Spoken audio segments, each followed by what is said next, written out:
이날 곧 안식 후 첫날 저녁 때에 제자들이 유대인들을 두려워하여 모인 곳의 문들을 닫았더니 예수께서 오사 가운데 서서 이르시되 너희에게 평강이 있을지어다. 이 말씀을 하시고 손과 옆구리를 보이시니 제자들이 주를 보고 기뻐하더라. 너희에게 평강이 있을지어다. 아버지께서 나를 보내신 것 같이 나도 너희를 보내노라. 이 말씀을 하시고 그들을 향하사 숨을 내쉬며 이르시되 성령을 받으라.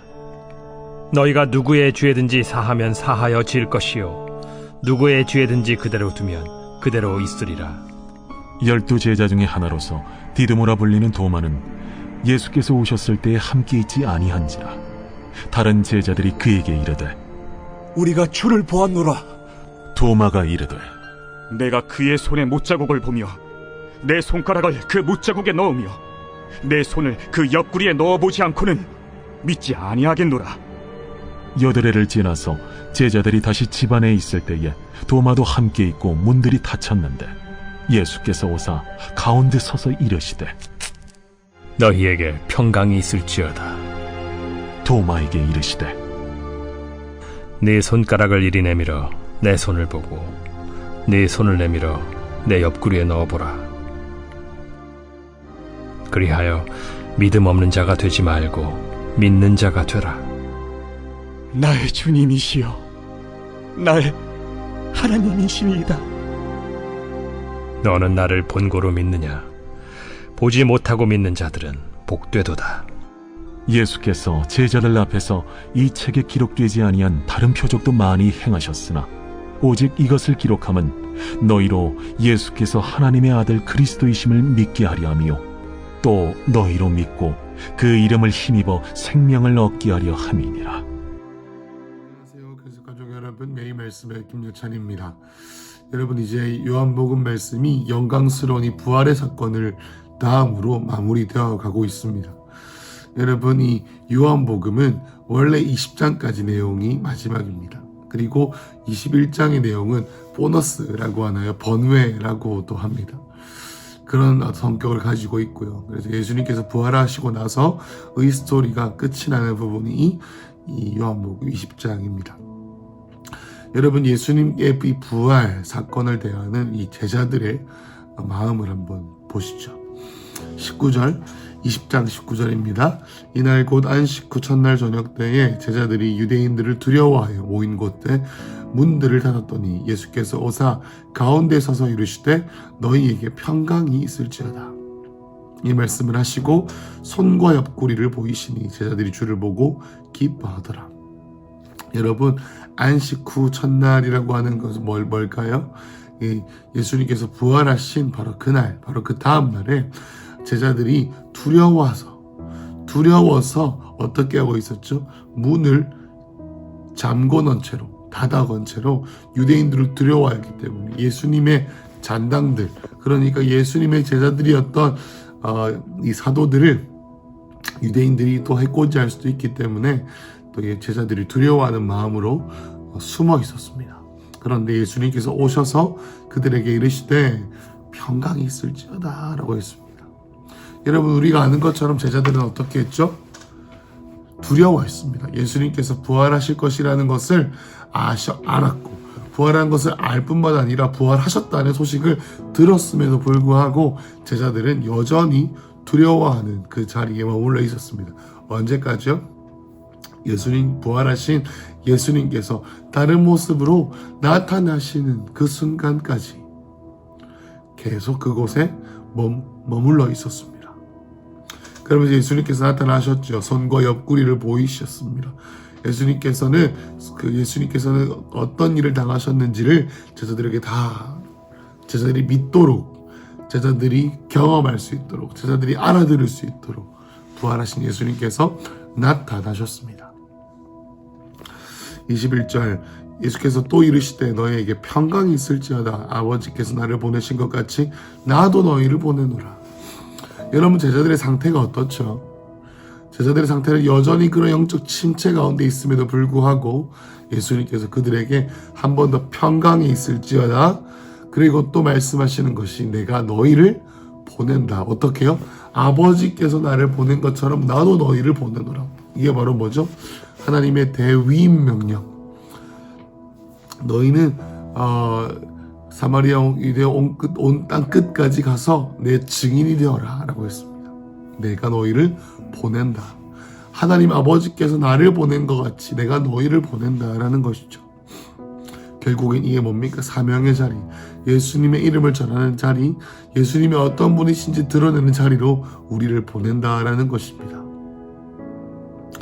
21절에 이 말씀을 하시고 그들을 향하서 숨을 내쉬며 이르시되 성령을 받으라. 이 말씀을 하시고 그들을 향하서 숨을 내밀어, 여러분 세번역에서는 이렇게 말합니다. 숨을 불어넣어 그들에게 말씀하시되 성령을 받으라.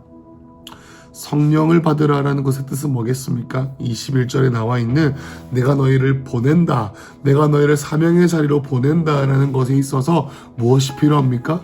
오직 성령이 너희에게 임하시면 너희가 권능을 받고 라고 나와 있던 그 말씀이죠. 우리가 이 사명의 자리에 있으려면 성령을 받아야 합니다. 23절에 너희의 죄가 너희가 누구의 죄든지 사하면 사하여질 것이고 누구의 죄든지 그대로 두면 그대로 있으리라 하시니라. 여러분 이 말씀은 우리가 예수님처럼 내가 너의 죄를 사한다라는 신의 자리에 간다라는 것이 아니죠. 무엇입니까? 너희가 복음을 전하게 되면, 너희가 복음을 전해서 너희 누군가가 주님을 믿게 되면 그 내용은 그 복음을 믿음으로 말미암아 그들의 죄가 사하여질 것이다. 예수님께서 이렇게 말씀하시죠. 너희가 세례를 주라. 세례를 주라. 여러분 예수님께서 우리에게 세례를 주시는 것이 아니겠습니까? 그죠? 그런 것이 아니라 너희가 세례를 주어 가르쳐시키게 하라. 그럼 너희가 복음을 전하면 너희의 복음을 전한 그 사역으로 말미암아 그들이 죄가 사여질 것이다 라는 뜻입니다. 자, 이게 첫 번째 파트였고요. 두 번째 이야기가 또 쓰여집니다. 24절 12제자 중에 하나로서 디두모라고 불리는 도마라는 예수께서 오셨을 때 함께 있지 아니한지라. 다른 제자들이 그에게 이르되 우리가 주를 보았노라 하니 도마가 이르되 내가 그의 손에 목자국을 보며 내 손가락을 그 못자국에 넣으며 내 손을 그 옆구리에 넣어보지 아니하고는 믿지 아니하겠노라 하니라. 여러분 예수님께서 우리가 이전에 읽었던 그 본문의 상황 가운데 있지 않았습니다. 그래서 이 도마가 이렇게 말했죠. 다른 제자들이 우리가 예수님이 구멍난 손과 구멍난 옆구리를 보았다 이렇게 말했습니다. 여러분 이때 도마가 뭐라고 했습니까? 내가 보고 내가 경험하지 않고는 예수님을 믿지 않을 것이다 라고 말했습니다. 여러분 그래서 26절에 여드레를 지나서 제자들이 다시 집안에 있을 때에 도마도 함께 있고 문들이 닫혔는데 예수께서 오사 가운데 서서 이르시되 너에게 평강이 있을지어다 하시고. 여러분 여전히 이 제자들은 여드레 8일을 지난 뒤에도 여전히 제자들은 두려워했고 예수님께서 말씀하셨던 사명의 자리에 나아가지 못한 채로 성령을 받지 못한 채로 그 자리에 머물러 있었습니다. 문을 잠궈 놓았죠. 여러분 그런데 예수님께서 이전에 하셨던 것처럼 그 자리에 나타나시면서 그들에게 스스로를 드러내셨습니다. 그리고 똑같이 너희에게 평강이 있을지어다. 또 도마에게 이르시되 내 손가락을 이리 내밀어 내 손을 보고 내 손을 내밀어 내 옆구리에 넣어보라. 그리하여 믿음 없는 자가 되지 말고 믿는 자가 되라. 예수님께서 제자들에게 보이셨던 것처럼 똑같이 도마에게 예수님의 이 못자국난 손길과 구멍난 옆구리를 보여주십니다. 28절에 도마가 이르되 나의 주님이시오 나의 하나님이시니이다. 29절에 예수께서 이르시되 너는 나를 본고로 믿느냐 보지 못하고 믿는 자는 복되도다 하시니라. 여러분 부활하신 예수님의 말씀이 바로 이것입니다. 여러분 예수님께서는 부활하시자마자 세 가지를 말씀하셨습니다. 첫 번째는 뭡니까? 평강이 있을지어다. 내가 너와 함께한다. 내가 너와 함께 있을 것이다. 그리고 두 번째 자신의 구멍난 손길과 못자국난 손길, 그 구멍난 옆구리를 보여주시면서 자신의 살아계심을 드러내십니다. 그리고 세 번째, 숨을 불어넣어 주시면서 내가 너희에게 아버지께서 나를 보내셨던 것처럼 내가 너희를 보낸다. 그리고 성령을 받으라 라고 하십니다. 여러분, 이러한 말씀을 듣고 제자들은 여전히 그들의 삶의 자리에 머물러 있었습니다. 그리고 도마는 듣지 않고 보지 않았기 때문에 믿지 못했죠. 여러분, 부활하신 예수님께서 오늘도 저와 여러분의 삶에 함께하고 우리에게 말씀하십니다. 아버지께서 나를 보내셨던 것처럼 내가 너희를 보내노라. 그런데 우리의 마음의 상태와 우리의 삶의 상태는 여전히 그곳에 있습니다. 마치 문을 꼭 걸어 잠그고 우리가 우리의 삶의 자리에 갇힌 채로 내가 피곤해요 주님. 내 삶에 있는 문제들로 하나님 더 이상 벗어날 수가 없어요. 주님, 저 할 만큼 했어요. 주님, 저 더 이상 할 수 있는 힘이 없어요. 지쳤어요. 하나님, 제가 할 만큼 했죠. 근데 하나님, 내가 주님을 따랐는데 지금 이 결과가 무엇입니까? 내가 문을 걸어 잠그고 두려워하고 의심하며 보지 않았기 때문에 믿지 않는 그 자리에 있습니다. 주님, 나를 조금 어떻게 해보세요 라고 하는 마음 가운데 있는 분도 있습니다. 사랑하는 큰숙가족 여러분, 부활하신 예수님께서 저와 여러분을 부르십니다. 사랑하는 아들아, 사랑하는 딸아, 일어나 함께 가자. 평강이 내게 있을지어다. 아버지께서 나를 보내신 것처럼 내가 너를 너의 가정과 직장과 환경 가운데 파송하노라. 축복의 통로가 되고 사역의 통로가 되고 교회의 통로가 되고 연합의 통로가 되어 나의 성령의 음성을 따라 성령을 받아 사마리아 온 유대 땅끝까지 이르내 증인이 되라. 성령의 능력으로 제자를 삼으라. 주님께서 말씀하십니다.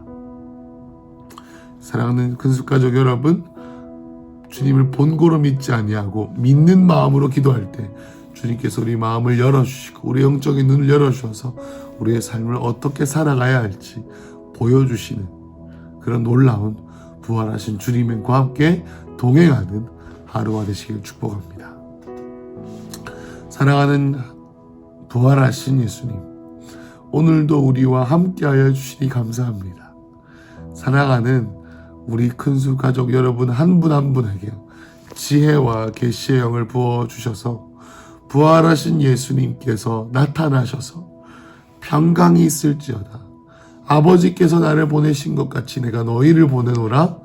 그리고 성령을 받으라. 보지 않고 믿는 자가 복되도다 하시는 주님의 음성을 듣는 역사가 오늘 우리의 삶의 자리와 기도의 현장 가운데 일어나게 하여 주시옵소서. 주님, 부활하신 사건 이후에 주님을 만나기 전에 지쳤던 혹은 주님을 만났지만 여전히 그 자리에 있는 제자들처럼 지쳐있고 어려워하는 우리의 삶 가운데 주님 찾아오셔서 하나님 함께하여 주시고 영적으로 일으켜 주시고 영적으로 세임을 얻게 하여 주시고 부르심의 자리에 갈 수 있도록 하나님 인도하여 주시옵소서.